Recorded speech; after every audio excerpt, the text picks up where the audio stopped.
Assalamualaikum warahmatullahi wabarakatuh. Hai teman-teman, perkenalkan nama saya Eka Rizky Aulia Hartanti dengan NIM 215231290 dari program studi Perbankan Syariah kelas 2H dari Fakultas Ekonomi dan Bisnis Islam. Saya akan menceritakan sedikit kisah atau peristiwa tentang Perjanjian Giyanti dan terbelahnya Pulau Jawa. Perjanjian Giyanti merupakan suatu peristiwa besar yang terjadi di masa silam, yang dimana akan selalu diingat oleh masyarakat. Peristiwa perjanjian ini lahir sebagai sebuah kesepakatan segitiga politik antara Pangeran Mangkubumi, Pakubuwana III, dan Perserikatan Perusahaan Dagang Hindia Belanda atau VOC pada 13 Februari 1755. Nama Giyanti sendiri diambil dari lokasi penandatanganan perjanjian tersebut, yakni di Desa Janti. Dalam pelafalan Belanda, ia tersebut sebagai Giyanti, Ghiyanti, dan secara tertulis ia terbaca sebagai Giyanti, Giyanti. Tempat tersebut sekarang yang dikenal sebagai Dukuh Kerten Janti Harjo, Karanganyar, Jawa Tengah. Di masa silam, perjanjian Giyanti ini dibuat untuk meredam api konflik yang telah terjadi berlarut-larut karena perpindahan Keraton Kartasura ke Surakarta. Api dari peristiwa tersebut atau geger pecinan ternyata belum selesai. Ketika itu, Pangeran Mangkubumi yang membantu Pakubuwana II dalam meredakan api konflik mendapatkan hadiah berupa sebidang tanah dari Pakubuwana II. Namun, luas tanah yang diberikan rupanya menimbulkan kecemburuan. Salah seorang pangeran lalu mengeluhkan ketidakadilan terkait hadiah tersebut kepada Gubernur Jenderal Baron van Imhoff, sang gubernur di Batavia, pun mengeluarkan keputusan yang dimana Pangeran Mangkubumi tidak jadi memiliki tanah tersebut. Akhirnya dia meminta izin kakaknya dengan berkata, "Daripada lumbuh saya dikurangi, lebih baik buanglah saya sehingga saya tidak dapat kembali lagi." Akhirnya, dia diberikan sangu sebesar 300 ril untuk jatah makan anak buahnya, dan malam itu pun dia pergi, yang menyebabkan pecahnya Perang Mangkubumi, yang dimana perlawanan ini membuat Gubernur VOC untuk Jawa Utara, Nicholas Harting, untuk mengambil sikap.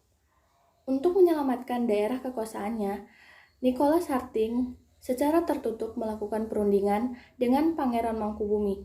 Setelah berkali-kali melakukan perundingan, Harting bersepakat dengan keinginan Pangeran Mangkubumi yang juga hendak menjadi penguasa di tanah Jawa. Pada 23 September, nota kesepahaman antara VOC dan Mangkubumi pun terlaksana.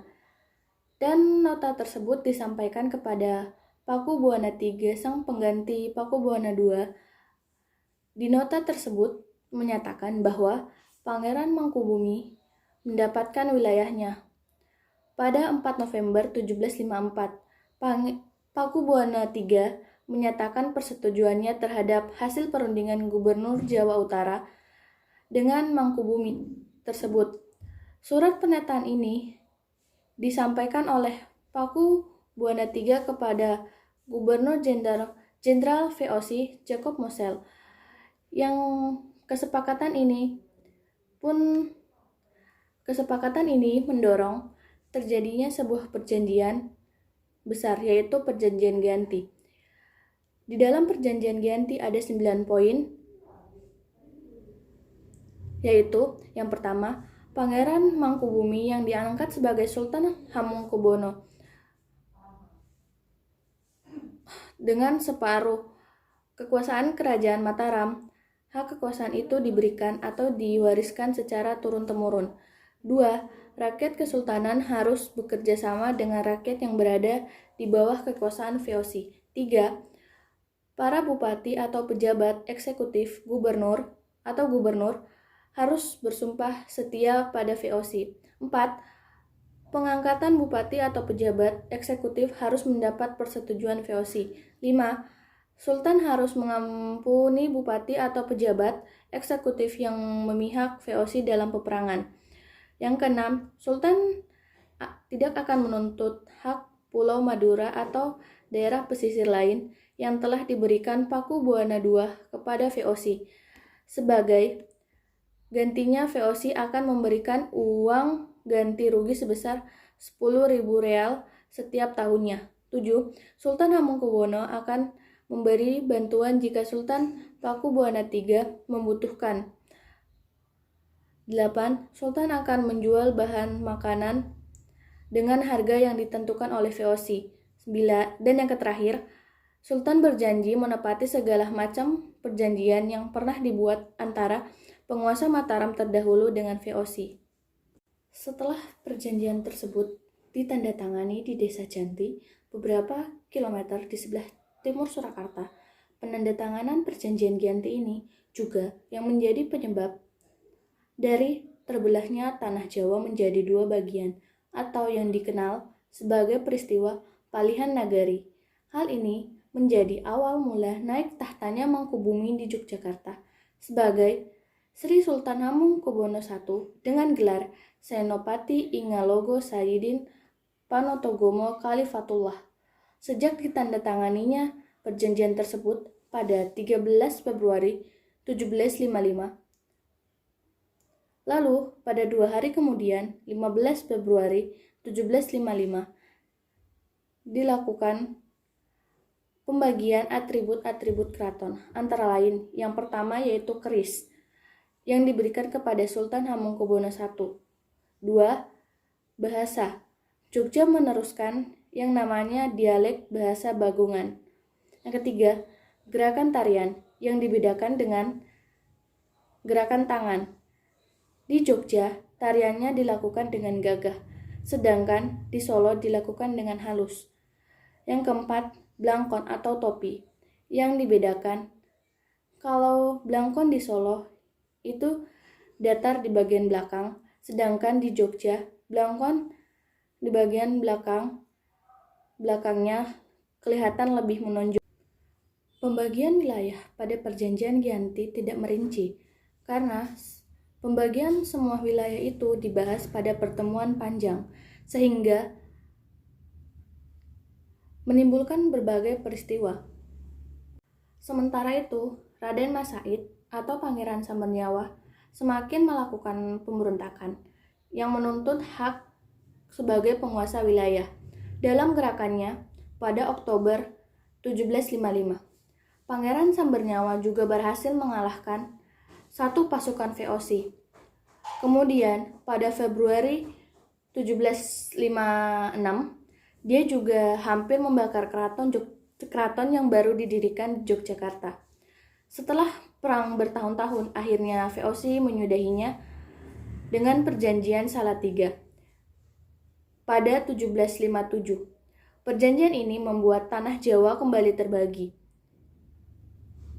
Pada perjanjian ini disepakati Pangeran Sambernyawa mendapatkan sebagian wilayah Kasunanan Surakarta dengan kekuasaan yang dikenal dengan nama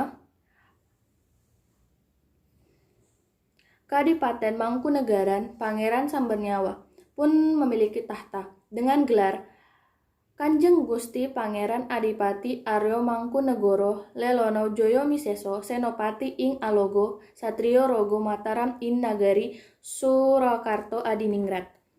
Keterbelahan Jawa belum berakhir. Pada 1813, pada masa Gubernur Thomas Stanford Raffles dari Kerajaan Inggris, Kesultanan Yogyakarta juga terbelah dengan lahirnya Paku Alaman. Dengan demikian, tanah Jawa terbelah menjadi 4 bagian. Masing-masing tumbuh dengan perbedaan model dan orientasi politik yang berbeda. Hal tersebut membuat tanah Jawa mempunyai rupa yang beragam.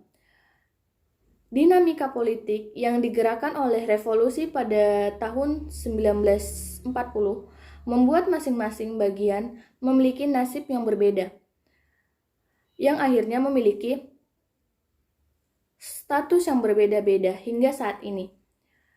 Di masa Republik Indonesia, Kasunanan Surakarta dan Kadipaten Mangkunegaran menjadi situs cagar budaya. Yang sementara wilayah Yogyakarta yang di dalamnya terdapat Pakualaman menjadi daerah istimewa. Sekian penjelasan dari saya tentang perjanjian Giyanti dan terbelahnya Pulau Jawa. Saya membuat video ini untuk memenuhi tugas dari mata kuliah Islam dan Budaya Jawa. Kurang dan lebihnya mohon dimaafkan. Wabillahi taufiq wal hidayah. Wassalamualaikum warahmatullahi wabarakatuh. Bye-bye.